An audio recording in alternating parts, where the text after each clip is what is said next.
Si vous ne le saviez pas encore, vous l'avez compris à la vue de ces images, Peter Solberg est le nouveau champion du monde des rallyes. Bonsoir à tous, merci d'être fidèles à notre émission. Devant le château de Margam, ici au Pays de Galles, le Norvégien a donc été couronné roi des rallyes. À l'issue d'une course marquée par la performance de Solberg, bien sûr, au volant de sa Subaru, mais marquée aussi par les consignes données à Sébastien Loeb par Citroën pour assurer le titre mondial des constructeurs. Je vous propose un petit retour en arrière. Nous sommes jeudi, c'est la veille du départ de cette dernière manche de la saison.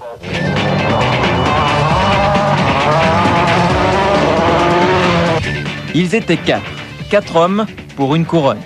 Sébastien Loeb, Carlos Sainz, Peter Solberg et Richard Burns. Mais jeudi, à l'heure des derniers essais du rallye de Grande-Bretagne, un candidat manque à l'appel. Richard Burns, tombé sans connaissance le dimanche précédent, en chemin vers Cardiff. L'Anglais est remplacé par Freddy Loax sur la deuxième Peugeot 206. C'est vrai que c'est une voiture très pointue, très vite aussi. Et il faut quand même un petit temps d'adaptation pour aller à 100% de ces possibilités. C'est du plaisir aussi? C'est magnifique. Les prétendants au titre mondial se retrouvent donc à 3. Favori des pronostics, Peter Solberg a l'assurance de celui qui a remporté le rallye l'année précédente. Oh, ça va être une belle bagarre. J'espère que tout se passera à la régulière. C'est ça le plus important. Sébastien Loeb a l'avantage de mener le classement au championnat du monde, mais il sait que la partie sera difficile. Et c'est vrai qu'on a fait une belle saison, on ne pouvait pas s'attendre à ça en début de saison. On espérait peut-être se battre pour le titre en 2004, 2005. Et là, on se retrouve en bagarre sur ma première saison complète en championnat. Donc c'est super. Et c'est vrai que si on ne l'a pas cette année, le titre, on essaiera de l'avoir une autre fois. C'est vrai que là, c'est très serré. J'aimerais bien gagner, mais c'est sûr que Solberg et Sainz aussi. La tension monte chez Citroën. Sur ce shakedown, Peter Solberg aligne les meilleurs temps et prend un petit avantage psychologique. Dernier candidat à la couronne, Carlos Sainz travaille avec Sébastien Loeb comme il l'a fait toute la saison. L'Espagnol a le discours de la sagesse et de l'expérience, et notamment une réflexion prémonitoire sur le championnat du monde des constructeurs. Nous avons travaillé toute l'année. Il ne faut pas oublier que le plus important aujourd'hui, c'est que Citroën revient bien champion du monde des marques. Ça, c'est prioritaire. Après, on va voir ce qui se passe. Il fallait se lever tôt vendredi matin, car le championnat du monde 2003 s'est joué en un peu plus de 2 heures. 7h53, Carlos Sainz présente sa Citroën sur la ligne de départ, et c'est l'incident.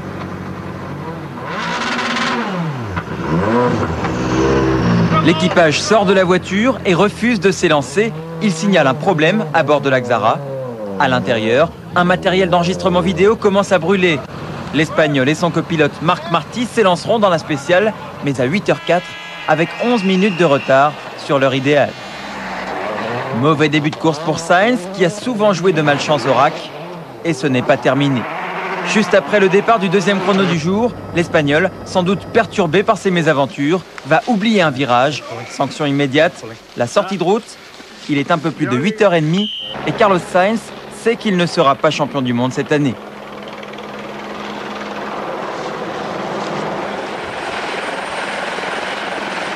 On a sorti de route, je n'ai pas été concentré dans la deuxième spéciale. Après, qu'est-ce qui s'est passé dans les premières, avant la première, j'étais à 10 secondes de prendre le départ. Il y a des feux, il y a des fumes partout.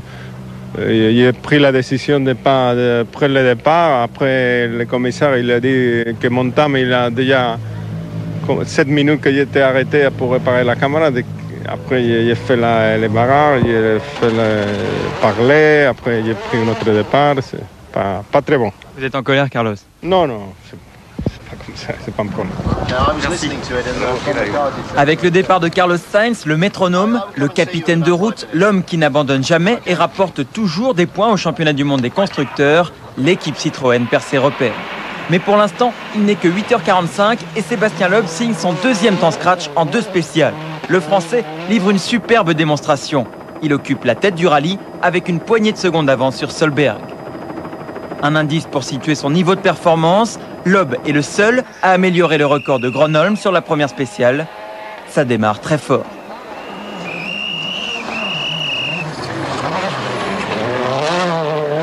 Vous êtes préparé dans votre tête à 3 jours comme ça, à la seconde avec Solberg? Ben oui, de toute façon, déjà je suis content qu'on soit dans le coup, justement, par rapport à lui, qu'on puisse se battre. Et c'est vrai qu'il a quand même gagné ici l'année dernière, donc c'était en début de course, c'était pas évident qu'on arrive à suivre le rythme. Là, on y arrive. C'est sûr que c'est chaud, c'est la grosse attaque, mais pour l'instant, on tient, donc il faut continuer. Il est maintenant un peu plus de 10 heures. Sébastien Loeb n'imagine pas ce qui s'est décidé dans les hautes sphères de Citroën, mais Guy Fréquelin sait déjà tout. Il vient d'avoir une communication téléphonique avec Claude Satinet, le directeur général d'Automobile Citroën. L'ancien pilote, vice-champion du monde au rallye de Grande-Bretagne 81, va devoir annoncer à Sébastien Loeb une décision difficile. Je n'avais pas de consigne du tout, Sébastien. Les 3 pilotes d'ailleurs n'avaient aucune consigne. Malheureusement, avec ce qui vient de se passer, je pense que je vais être obligé d'en donner parce qu'il est bien évident que la position dans laquelle nous sommes actuellement, on ne peut pas envisager laisser filer des points constructeurs en prenant des risques devant. Donc je vais être obligé de parler à Sébastien. Je vous demande d'ailleurs de ne pas lui en parler avant que je puisse le voir. Le rallye de Grande-Bretagne vient de passer des enjeux sportifs aux enjeux d'entreprise. Pour Citroën, le choix est clair. Loeb doit faire passer ses rêves de titre mondial après la couronne des constructeurs que convoite la marque. Dès la spéciale suivante, il s'exécute. D'un coup, ses chronos deviennent plus lents que ceux de Peter Solberg. Loeb perd la tête de la course et accuse le coup. À midi, au retour au parc d'assistance, le Français peut donner son sentiment et Citroën assumer ses choix.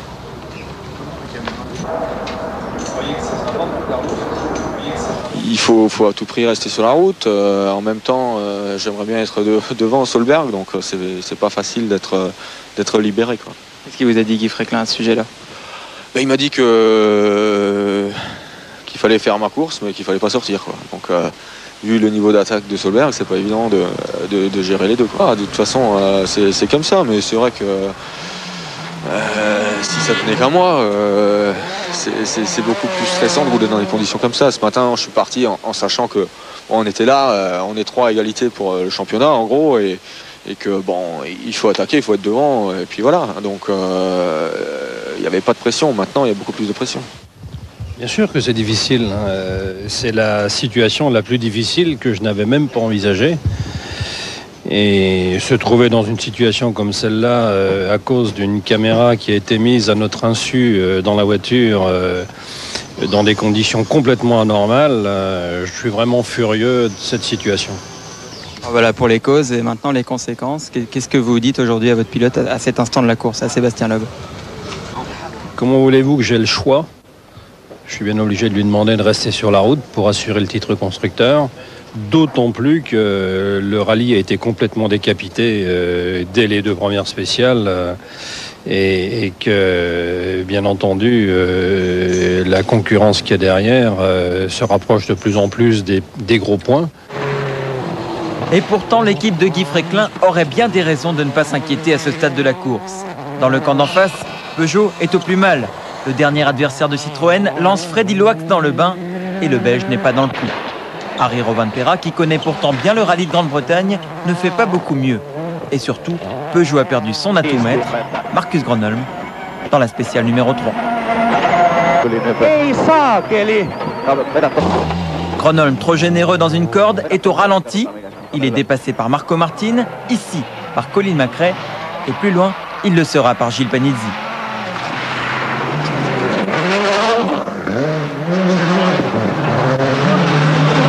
Malheureusement pour Marcus et surtout pour Peugeot, on l'a vu avec une roue avant gauche, je crois, qui était dans une mauvaise position. Donc visiblement, il a dû faire ce qu'il a pu. Il a perdu vraiment gros dans cette spéciale. Et je crois que plus Peugeot perd une fois de plus la voiture la mieux placée au classement. Donc c'est vrai que c'est dur. Après s'être arrêté, le Finlandais termine la spéciale avec un retard de près de 14 minutes.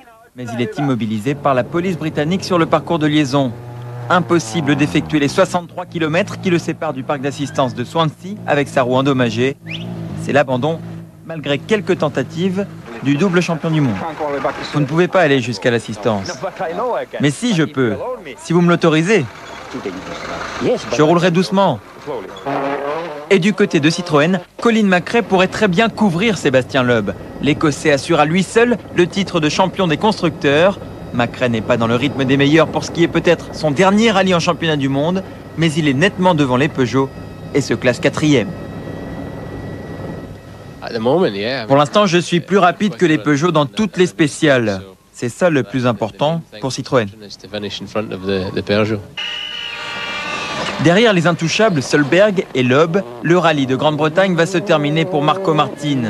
Avec une Ford Focus décidément aussi fragile que rapide, l'Estonien doit affronter une surchauffe moteur dans cette fameuse spéciale numéro 3.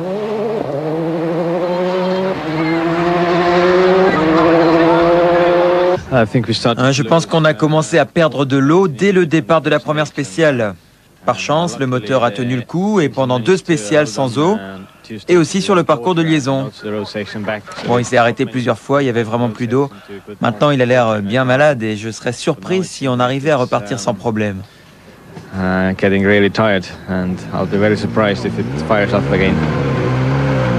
Martin repart de l'assistance, mais pour abandonner un peu plus loin sur le parcours de liaison. Moteur cassé.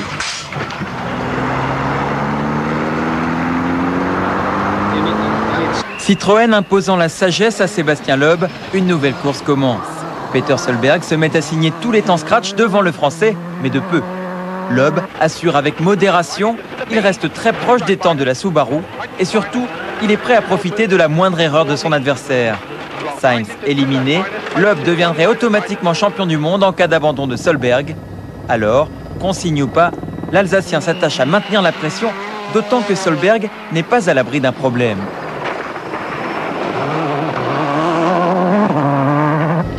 Illustration, dans le dernier chrono du jour, un pneumatique éclaté à quelques kilomètres de l'arrivée oblige Solberg à ralentir. La perte de temps est minimale, mais le Norvégien s'est fait peur. 4 ou 5 km avant l'arrivée, j'avais un très bon rythme. Au temps intermédiaire, j'avais une dizaine de secondes d'avance sur Loeb, ça roulait bien.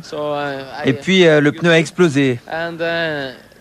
Alors on a perdu une quinzaine de secondes jusqu'à l'arrivée, mais par chance on n'a pas trop perdu.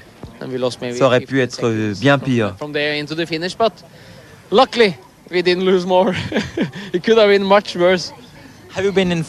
Avez-vous entendu parler des consignes données par Citroën à Sébastien Loeb? Est-ce que ça change votre façon de voir les choses? Et déjà, est-ce que vous y croyez?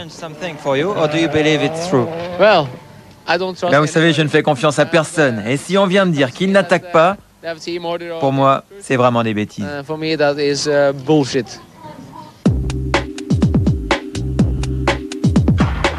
En cette journée ensoleillée, bien loin de l'image du rallye de Grande-Bretagne, Gilles Panizzi se met encore en évidence sur la surface où il est a priori le moins à l'aise, la terre.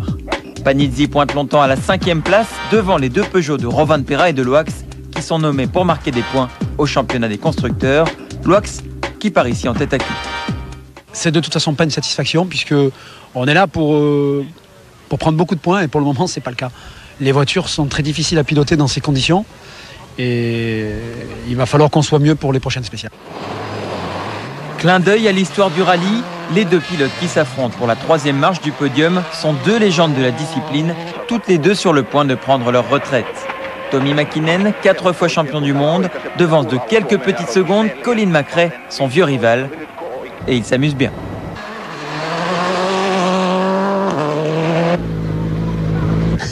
Est-ce que c'est un rendez-vous particulier pour vous? Avez-vous un sentiment particulier? Non, pas du tout. C'est un rallye comme les autres et je m'y suis préparé comme à l'habitude. On fait au mieux, c'est tout. Est-ce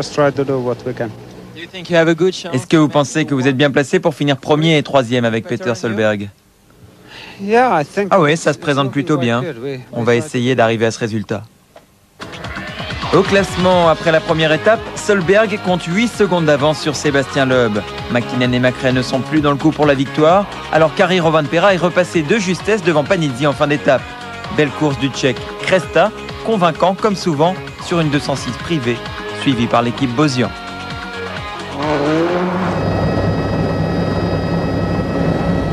Dans les chemins forestiers du Pays de Galles, les pilotes roulent à près de 120 km/h de moyenne. Pour terminer cette première étape, vous montez, grâce aux caméras embarquées, à l'intérieur des voitures du championnat du monde.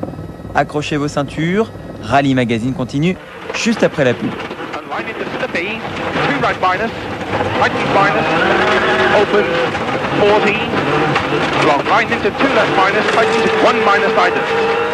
Eri sisältä sumppu ja vasen täys. Saata oikein helppo lyhyt. 8. Huomio oikealle 4 ja oikein pitkä hidas.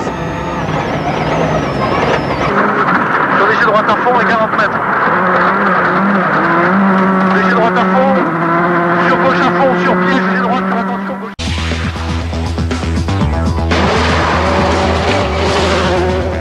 Retour au Pays de Galles sur le rallye de Grande-Bretagne pour la dernière manche du championnat du monde 2003. Après une première étape agitée, la hiérarchie s'est mise en place en haut du classement.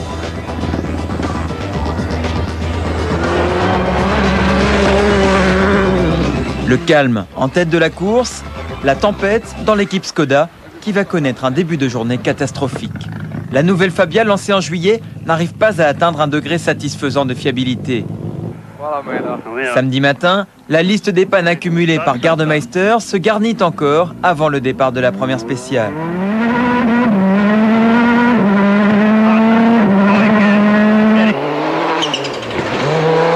Le Finlandais a pris le parti d'en sourire et pour son équipier Didier Auriol, la situation n'est guère meilleure.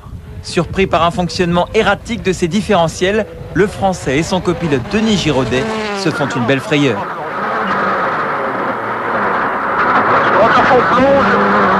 Humide. Putain, c'est pas possible ça. Putain, mais c'est pas possible. Et là, on y est pour un moment, je peux te dire. Vas-y.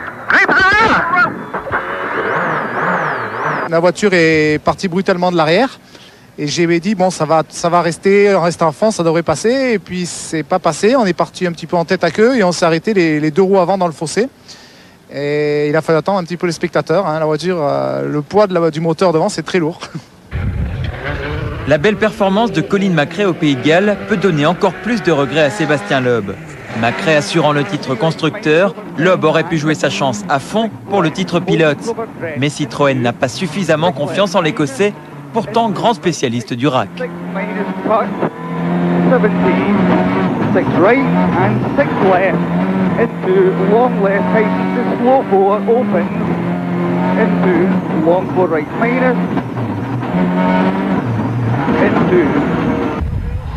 Colin McRae est alors en pleine bagarre avec Tommi Mäkinen. Le Finlandais passe une excellente deuxième étape. Malgré un écart souvent inférieur à 10 secondes, Mäkinen ne tremble pas vraiment devant McRae. Une Citroën contre une Subaru, les pré-retraités du rallye mondial s'offrent une réplique du duel pour la victoire et pour le titre entre Solberg et Loeb. Qu'est-ce que c'est que ces chaussures? Vous allez danser ce soir? Non, pas ce soir, mais peut-être bien dimanche soir. Ce sont des chaussures pour attaquer? Ouais, c'est un exemplaire unique. Elles sont vraiment parfaites aussi pour les pédales, pour l'accélérateur en particulier.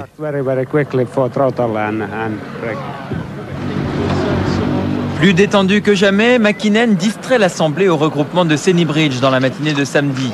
Ce rallye de Grande-Bretagne a bien besoin du pas de deux du Finlandais, car la course offre un intérêt de plus en plus limité. La faute à l'hécatombe qui a décimé une partie du plateau, et surtout aux consignes passées à Sébastien Loeb pendant la première étape. Pour le Français et son copilote Daniel Elena, transformé en VRP de luxe, il faut seulement rester sur la route, ce qui ne les empêche pas de signer de très bons chronos. 70 mètres, attention, droite 90 points. Ouvre long, sur gauche on prend bon longtemps. Ce qu'on m'a demandé hier, je le comprends. C'est sûr que pour Citroën, le championnat constructeur est plus important que le championnat pilote. C'est l'objectif de la saison pour Citroën. Donc c'est vrai que McRae est bien placé aussi, mais tout miser sur une voiture en disant à l'autre voiture tente ce que tu veux pour ton championnat à toi, c'est sûr que c'est risqué pour eux. Donc même si les deux Peugeot sont assez loin, mais le problème c'est qu'elles sont dans les points. Donc voilà, je comprends bien leur décision et j'essaye de faire le meilleur compromis entre les deux. Loeb assure-t-il beaucoup? Solberg est-il supérieur aux Français sur les spéciales de samedi? Difficile de répondre. En tout cas, le chronomètre parle et le Norvégien va petit à petit disparaître de l'horizon de Sébastien Loeb. Il faut dire qu'il est à l'attaque, Peter Solberg. Il chasse le titre mondial des pilotes et ne s'embarrasse pas de questions de stratégie d'entreprise. Keep very left of a jump, 15. keep out into 6 right half, long of a crest, to crest, 80, slow, keep 30 left of a crest, and jump 20 short, 4 right glass. Over jump, into short, 5 left, opens 30. Far so good and, Jusqu'ici, tout va bien. Leur choix de pneus avait l'air mauvais et le nôtre était bon. Je le sens bien. feels good. Comme au bon vieux temps, Tommi Mäkinen monopolise le devant de la scène. Pour le dernier rallye de sa carrière, le Finlandais est en route vers le podium. Mais cette attaque retrouvée du quadruple champion du monde ne va pas sans quelques frayeurs. Tout à l'heure, il dansait, maintenant il swing derrière le volant de sa Subaru en 6e vitesse à près de 200 km/h.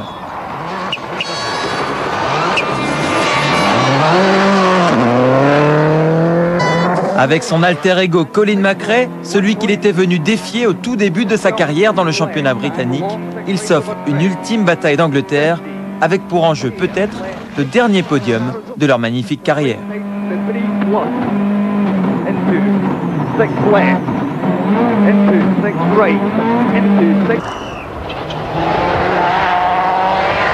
Les nouvelles de l'équipe Peugeot ne sont pas bonnes. Freddy Loax, le Belge, ne s'adapte pas encore à la Peugeot 206. Et en tout cas, ses chronos ne progressent pas.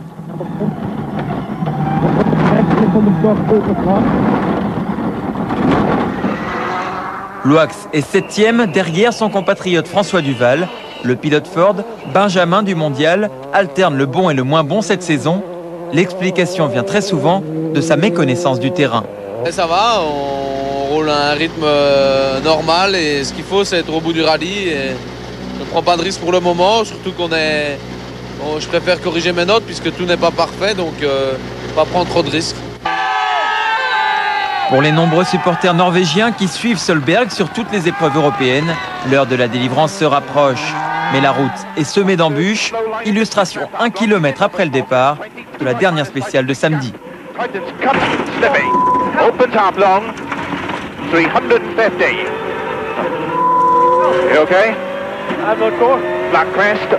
Grosse émotion dans la Subaru, mais Peter Solberg et Phil Mills ne paniquent pas.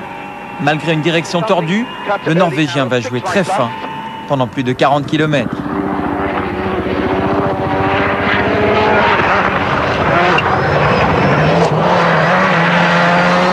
Line into 4 right bus, tightens arm long, keep in 50. Early 6 left bus, keep very in and unseen, flat 6 right bus, 6 left bus, opens 80. That was lucky, Phil. That was very lucky. That was very lucky. Is something broken? The steering and everything on the left side. Oi, oi, oi.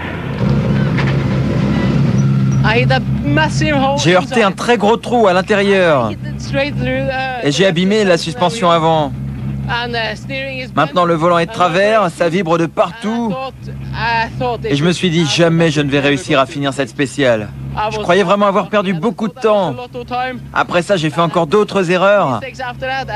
C'est vraiment incroyable. Jamais je n'aurais pensé m'en sortir.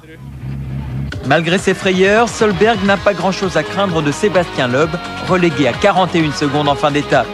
La dernière bagarre oppose Mäkinen à McRae, alors que les deux 206 encore en course sont 5e et 7e. Sur la mieux placée des Skoda, Didier Auriol est 12e.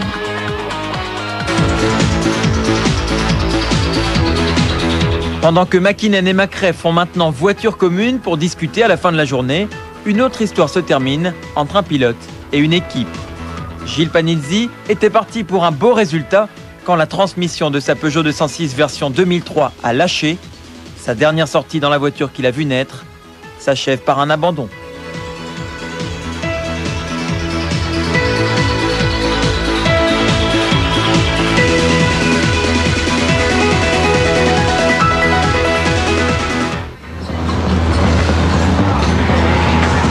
Le jour se lève à peine, mais la dernière journée de ce dernier rallye 2003 a commencé depuis bien longtemps pour les mécaniciens. Un seul et même mot d'ordre chez Subaru comme chez Citroën, assuré. Chez les Bleus, il s'agit pour Peter Solberg de conserver la tête de l'épreuve. Chez les Rouges, il faut marquer des points pour le classement constructeur. Peter Solberg a remporté les 9 dernières spéciales, mais la première du jour est pour Sébastien Loeb. Les consignes chez Citroën n'ont pourtant pas changé. Levez le pied, aucune sortie de route ne sera tolérée. L'Alsacien fait preuve d'efficacité, il entend surtout rappeler qu'il peut être le plus rapide. Peter Solberg perd 5 secondes sur son dernier rival pour la course au titre mondial. Mais peu importe, il lui en reste 36 d'avance. Le Norvégien a choisi des pneus très sûrs. Plus question de prendre le moindre risque.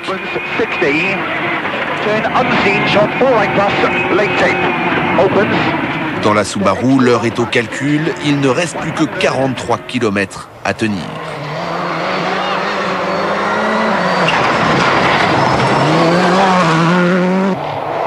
Pour Peugeot, seule équipe avec Citroën à pouvoir encore prétendre au titre mondial des constructeurs. Les derniers espoirs se sont envolés dans cette spéciale. Harry Rovanperä, alors 5e au classement, est contraint à l'abandon. Défaillance de sa transmission, plus aucune vitesse ne passe. Arrêt sur le bas-côté, c'est terminé.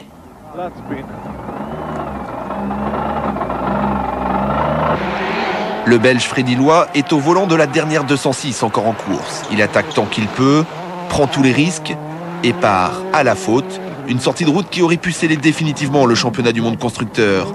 Si mathématiquement c'est encore possible, les conditions sont devenues trop nombreuses. Peugeot ne sera pas champion du monde pour la 4e année consécutive.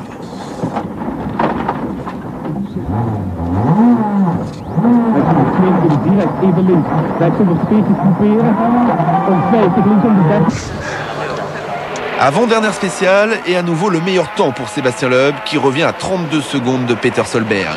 Le Français ne peut plus compter que sur une défaillance de la voiture de son adversaire pour espérer l'emporter.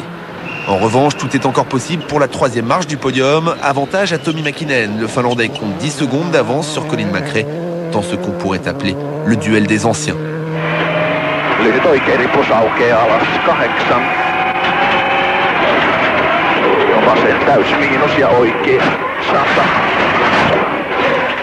Mäkinen contre McRae, le suspense durera jusqu'au bout. Dans l'ultime spéciale, l'Écossais se retrouve victime d'une crevaison. Déception dans le camp Citroën, pas d'autre solution que de changer la roue. Plus de 2 minutes de perdu. Mais au même moment, Tommi Mäkinen, à qui la 3e place ne pouvait plus échapper, s'offre une grosse frayeur avec cette sortie de route. Il repart et s'en va terminer sa carrière en beauté par un ultime podium. Monsieur Mäkinen, 17 ans au plus haut niveau, 125 rallyes disputés dont 24 remportés. 4 années de suite champion du monde. À 39 ans, une légende tire sa révérence avec le sourire au terme d'un dernier duel remporté. C'est un moment très fort, vraiment un très grand moment que je vis. Surtout parce que c'est ma dernière course. C'est un résultat excellent avant de partir. Je n'y croyais pas, d'ailleurs c'est incroyable. Poignée de main entre vétérans, 2 grands champions qui se respectent, 2 grands pilotes qui auront signé quelques-uns des plus beaux affrontements aux 4 coins du monde. À 45 ans, Didier Auriol, lui, n'entend pas s'arrêter là. Malheureusement, les difficultés financières de son équipe rendent son avenir un peu flou. Il courait peut-être son dernier rallye. C'était votre dernier rallye, votre dernière spéciale à l'instant, ou c'est un scénario que vous excluez? Aujourd'hui, je l'exclus encore, mais je veux dire, tout peut arriver. C'est vrai qu'il y a beaucoup de bruit qui court. Et pour l'instant, je ne sais pas quelles vont être exactement les décisions qui vont être prises. Mais moi, bien sûr, j'espère continuer le développement et être présent au Monte Carlo. Parce que ça serait dommage que le travail qu'on a commencé, en fait, s'achève aussi rapidement. Quoi qu'il en soit, Didier Auriol reste à ce jour le seul Français à avoir été champion du monde. Celui qui a tant rêvé de ce titre, c'est lui, Sébastien Loeb, ici au départ de la dernière spéciale de l'année.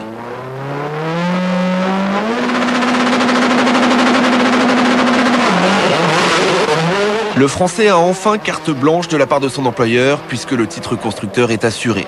Alors, il fonce. Oui, mais c'est trop tard. Peter Solberg est irrattrapable. Sébastien Loeb termine 2e du rallye et 2e de la saison. Il devient vice-champion du monde.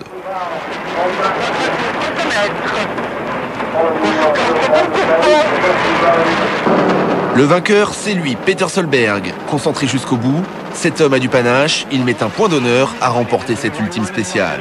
Il a été tout simplement impressionnant tout au long de ces 3 jours, une véritable démonstration. Alors que la pression était sur ses épaules, à aucun moment il n'a été perturbé. Il s'adjuge très spécial et compte à l'arrivée plus de 43 secondes d'avance sur Sébastien Loeb.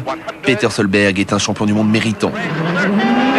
Cette saison, c'était bien lui le plus fort. 4 victoires, 1 sur asphalte en Corse et 3 sur terre, à Chypre, en Australie et donc ici en Grande-Bretagne, 1 an tout juste après la toute première de sa carrière.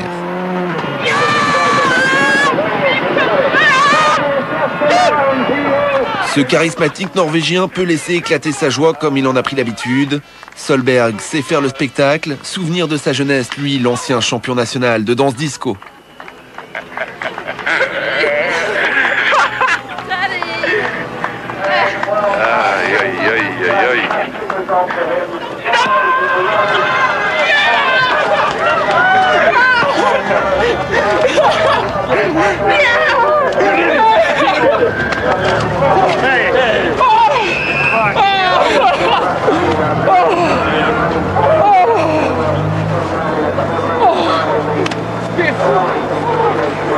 Accueilli par Tommi Mäkinen, son coéquipier, par son équipe Subaru, par sa femme Pernilla et par une foule de spectateurs, Peter Solberg, plein de spontanéité, s'est jeté de bras en bras. Accolade, embrassade, Peter Solberg est un homme heureux.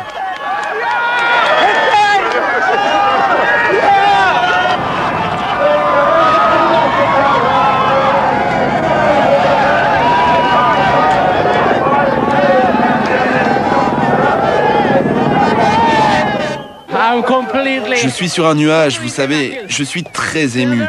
C'est un véritable rêve qui devient réalité. Pourtant, c'était un rallye difficile, mais quelle belle saison. Il y a eu tellement de grands moments, il y a eu des bas et puis il y a eu des hauts tout au long de l'année. Ce titre, c'est vraiment génial. Pour toute l'équipe, pour les ingénieurs, pour les mécaniciens et puis pour moi. Non, vraiment, je suis très heureux, très heureux. Cette victoire, elle est encore incroyable pour moi. Vous savez, je ne réalise pas. Alors que Tommi Mäkinen arrose le nouveau champion du monde, Sébastien Loeb, son dauphin, pour un petit point seulement, lui rend sportivement hommage. Il le mérite, c'est clair. Sinon, il ne le serait pas, parce que c'est vrai qu'on s'est bien battu. On a essayé de le contrer et ça n'a pas été possible. Donc, je pense qu'il s'est bien battu et il le mérite tout à fait.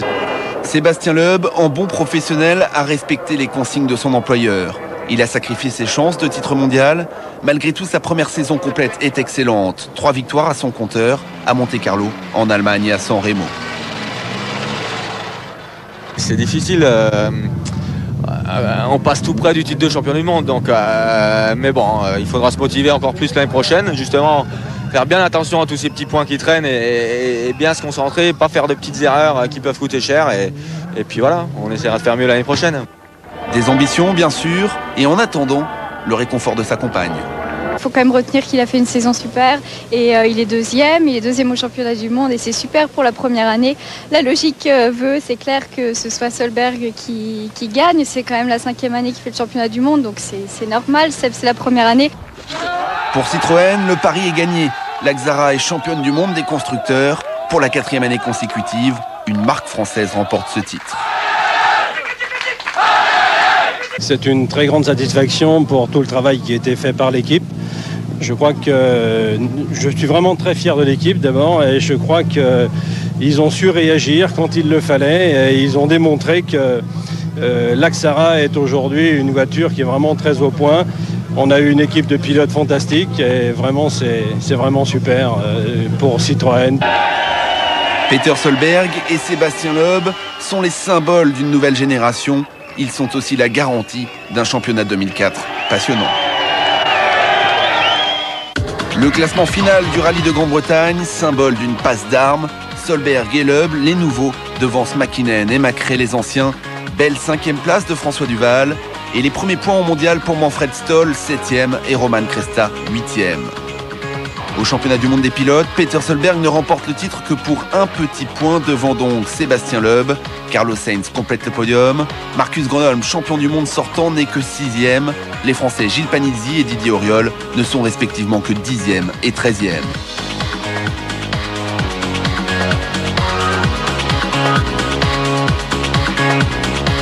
Enfin, au classement des constructeurs, doublé français et même doublé du groupe PSA, Citroën compte 15 points d'avance sur Peugeot. Subaru se classe 3e.